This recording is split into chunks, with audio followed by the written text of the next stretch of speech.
Hi, welcome to Stories of Art. My name is Carel Huydecoper, and today I'd like to tell you the story of The Fortune Teller by Georges de Latour. It's this beautiful painting that he probably made in the 1630s, and today you can see it in the Metropolitan Museum of Art in New York. Now, let me start off by telling you something about the artist, and that actually means telling you that we know very, very little about the man. We know he was born in 1593, he died in 1652, and he spent almost all of his life, actually probably all of it, in the Duchy of Lorraine. Although he may have traveled either to Italy or to the Netherlands, and perhaps even both.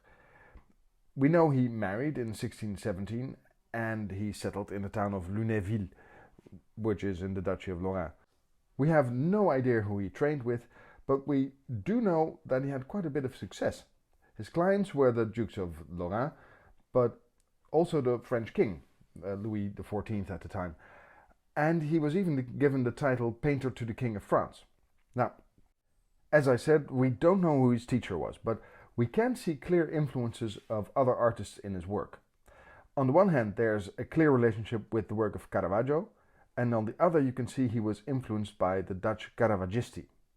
Now, those Caravaggisti, that was a group of Dutch artists that had traveled to Rome to study art and found amongst all the other stuff the work of Caravaggio.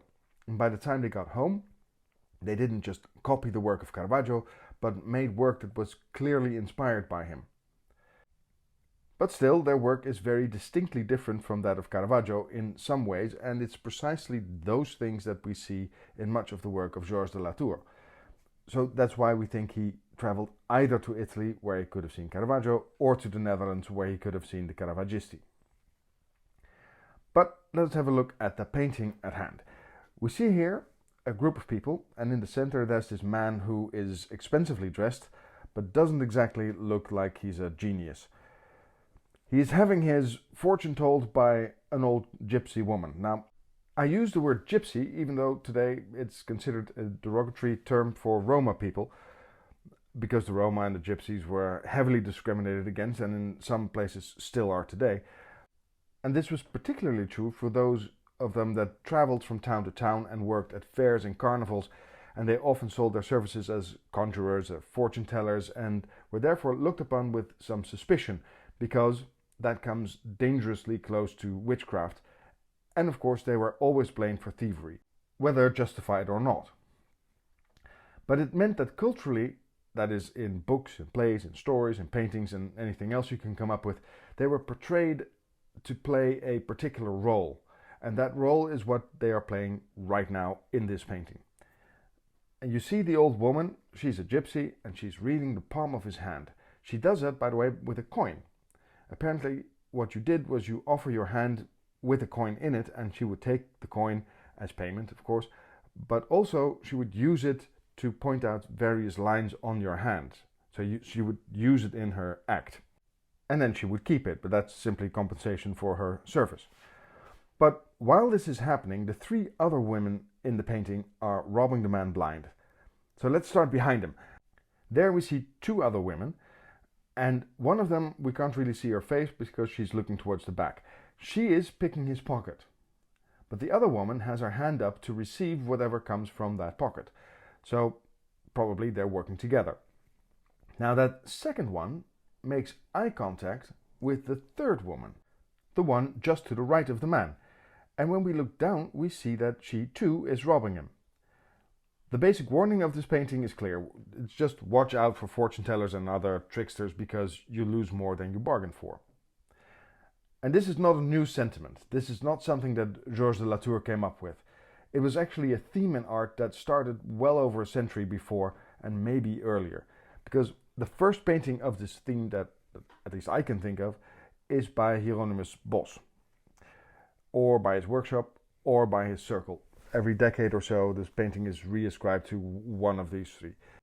But it was made probably in 1505. And you can see here a conjurer. Now we are only going to have a quick look at this painting. It should really warrant a different video, but that's for another time. But what you see here is someone doing magic tricks. Maybe he's trying to hide the ball under one of these cups or whatever. And one man is overly interested. he's so fascinated that he's bent over and he starts spitting stuff on the table. But if we look behind him, we can see that someone is picking his pocket. Now, did Georges de Latour know this painting? Probably not. But he could well have known an engraving made after it. Because this here is a popular engraving where we see more or less the same scene. It differs in just slight details. For instance, you can see that the moral of the story is written out in a little box on the top of the print, so to make it absolutely clear to everyone. And this text, which is very old Dutch, it warns us not to fall for conjurer's tricks because you will lose too much. Another difference we can see in the way he is robbed.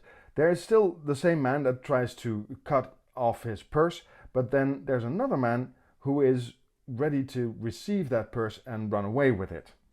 And that looks suspiciously like the trick that we see in Georges de Latour as well. Now, I'm not saying that Georges de Latour has to have seen this picture because it is the only way he could figure out how pickpockets work. Probably this is something that pickpockets do for real. But he could easily have seen this print or one like it. I just show it to you to show you that this is a theme in art and not a unique thought by Georges de Latour. But it is interesting to see that these prints were actually around. It's something that was new for the 16th century, that people started making these engravings of paintings. And it became actually a new sort of form of art and another form of income for painters. And it also spread their fame, of course. And it meant that people could be influenced by pictures they'd never actually seen. Because before that time, the only way you could ever see a painting was to go to whoever had it in their house, knock on the door and ask politely if you could please see their paintings. But for most painters that wasn't a practical solution. So most of the art they would see was in the workshop of whoever was their teacher and in workshops of other artists that they met. Or possibly in the homes of their clients. And that made the influences that artists could have on each other pretty much a local thing. But all of that changed with engravings because they were cheap, they were published in great big stacks, and artists would often collect them and use them as inspiration for their own work. There's another engraving that he might have seen by Jacob de Geijn the Younger. This is a fortune teller. Another gypsy woman, and here she's reading the fortune of a woman. She's using the same trick with the coin. But the main difference, of course, is that no one's being robbed in this one. But besides these prints, there's another very clear influence on this painting, and that is a particular one by Caravaggio. Well, actually there's two of them, because he made two versions. But the first one is in the Capitoline Museum in Rome. It's this fortune teller who doesn't use a coin for a very specific reason. She is looking at her target with a sort of a coquettish smile. She has to get him to look at her face because she has to gauge whether or not he notices what she's doing. Because when we look at their hands, she is holding his hand firmly, steadily, and with the other one she seems to be tracing the lines on his hand. And of course looking him in the eye, because she's ever so gently easing off his ring. But you have to zoom in pretty far to make that out. It's a pretty subtle thing, but if you look really closely, then you can see between her pinky and her middle finger, you can see there's a little bit of gold there. And that's the ring that she's stealing. Now, not everybody believes me when I say that, because they can't really see it. And I don't blame you, but luckily Caravaggio made a second version, which is in the Louvre in Paris. And when we look at that one, it was made a little bit more clear. Here, Caravaggio lifted up her pinky, so we can have a better view. But if we go back to the painting by Georges de Latour, it is just as subtle, if not more so, than even the Caravaggio. But in a very different way, because here he's being robbed from all sides. And it's not clear what all the relationships are, because when I first looked at this painting, I thought that the woman to the right of the man looks a lot like him. I thought she was his sister. The other three women are distinctly darker in skin tone, and their clothes seem to be of a slightly different fashion than the man and the woman right next to him. She is wearing lace, which is expensive. while the other women wear beautiful fabrics, but they're all very coarse. She stands out from the other three women, which makes it all the more surprising that she's robbing him as well, and it makes it so intriguing how she's maintaining eye contact with the woman on the left. Are they working together? Are they both worried the other one will find them out? The whole thing adds a layer of story that our brains have to fill in, and that somehow makes it more fun and somehow even a tad less racist. Now, it's thought that this painting has a companion piece, and that would be the card sharps, or the cheats. A painting that exists in two versions. One of them is usually considered to be the earliest one, and that one is in the Kimbell Art Museum in Fort Worth in Texas. Here we see a richly dressed young man on the right, and again he doesn't look like the sharpest tool, and he is being cheated out of his money by three people working together. They are playing cards, and on the left we can see a man taking some aces from his belt, or whatever you call that garment. But the two women seem in on it too. It might well be that the server is trying to convey something about the cards of the boy on the right, but it's not 100% clear if they are working together or they are cheating on their own, which makes it more interesting. Now, this picture could well have been inspired by another Caravaggio. That was possibly the companion piece of the fortune teller that I showed you before. And you can find that same Caravaggio in the Kimbell Art Museum as well. By the way, when I say companion piece, I mean that they are two paintings that were made together and they were sold together. And the idea is that you would hang them in the same room on opposite walls or on either side of the fireplace or something like that. But they would visually clearly belong together. Now, the card sharps by Caravaggio are a little bit more obvious. There's a very rich guy on the left, and the man on the right gets information about the cards from the man in the middle. And then he draws some cards from his secret stash on his back as well. And we get some little hints about the story here as well. I guess we're supposed to think that these two guys lured this unsuspecting rich boy to a seedy bar and they tricked him into playing cards. And you can see the difference in their wealth in all kinds of places, from the fabrics and of course the lace on the collar and the cuffs of the rich boy, and then the holes in the glove of the man beside him. Also, it's probably not an accident that the man on the right has a dagger on his belt that is right in front of us, and it shows us the real danger that this rich man is in. Now again, the question of course is, did Georges de Latour know these paintings? Well, he might. If he traveled to Rome, then he might have seen them. Because particularly in the collectors of the work of Caravaggio, which is only a handful of people in Rome, they would often open up their salons to people, that is artists, that were interested in modern art. But it's equally possible that he knew them through prints as well. Now, I would be remiss if I didn't mention the controversy around this painting. Ever since its rediscovery in the 1920s, people have claimed that it's not an original by Georges de Latour, and that it's in fact a modern forgery. Now, why would they think that? Well, during the 18th century, Caravaggio and all his followers sort of fell out of favor and they were all but forgotten.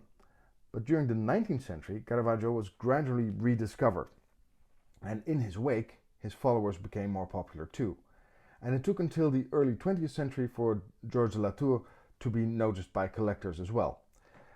But it meant that by that time his work became much more valuable and prices rose sharply.